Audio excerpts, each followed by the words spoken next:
พี่น้องบูมวัฒนยูบลำใจเกินร้อยเข้ามา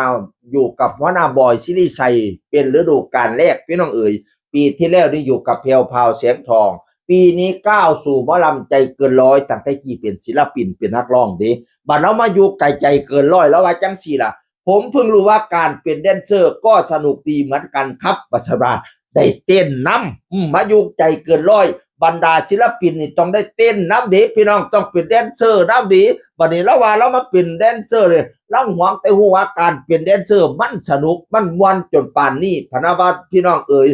เข้ามาพร้อมกันกับบาทธวัฒน์พี่น้องบาทธวัฒน์มาจากรัตนสินบุ๋มวัฒนยูนี่มาจากแพ้วเผาแสงทองมาอยู่น้ำกันหรือบัดที่นี่โอ้เข่าขากันตัวสองบีบาดบุ่มมาดบุ่มพี่น้องเอ๋ยเราบอกว่าจอยแท้ละอ้ายเฮาว่าสันว่านั่นน่ะ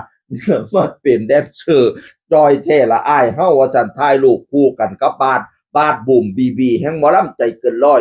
บอยซิริไส้หัวหน้าบอยก็เลยมาเม่นว่ามันเป็นการฝึกทักษะอีกแบบหนึ่งที่ศิลปินยุคนี้ต้องมีครับน้องบูมเล่ามาในน้ำพระเอกและพระเอกในยุคนี้ต้องครบร้องเล่นเต้นล่ำขอให้เป็นที่รักของแฟนคลับนะลูกว่าสันบานะว่านาบ่อยมาเมนแล้วก็ขอบคุณครับพ่อว่าสันบาเป็นศิลปินเป็นพระเอกสมัยทุกวันนี้จะเป็นพระเอกอย่างเดียวไม่ได้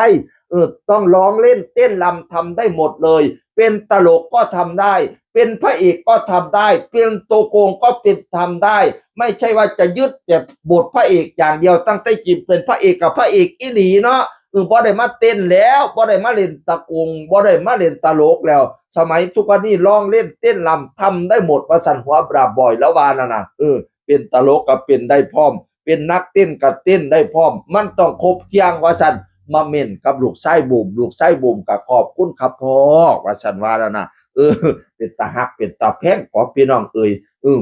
อันเข้าบ้านพักกันเรียบร้อยแล้วเนาะหมอลำใจเกินร้อยก็ได้ก่อนสิซ้อมพากันสวดมนต์สวดพรดีอยู่ในศีลกินในถ้ำพี่น้องเมื่อใดหัวหน้าบ่อยบ่ว่างก็มอบให้นาบ่าวอาจอัฐไสเป็นผู้นำผ้าบ่ายพระพี่น้องมื้อนั้นมาไหว้พระสวยบ่บูมนั่นน่ะเมื่อพระเอกบูมมาสวดบนไม่ทันเลยโดนพี่อาร์ตทำโทษว่าซั่นว่ามาไหว้พระบ่ทันถูกทำโทษนั่นให้พากันมาไหว้พระไปศีลเด้อทำโทษให้ร้องเพลงมื้อนั้นพี่น้องมาอยู่กับหมอลำใจเกินร้อยเป็นฤดูกาลแรกต้องร้องต้องเล่นต้องเต้นต้องรำทำเป็นทุกอย่างไก่ปังๆให้ดังๆเด้อครับแฟนอีพอเป็นกองเสียให้กับพระเอกรูปรอเสียงดีมีคุณภาพกำลังสิหัดเต้นใหม่ให้เต้นคล่องๆ เป็นกำลังใจให้น้องบูมพี่น้องเสียงอื่นคนเก่าเว้าสู่ฟังสวัสดีครับสวัสดีครับ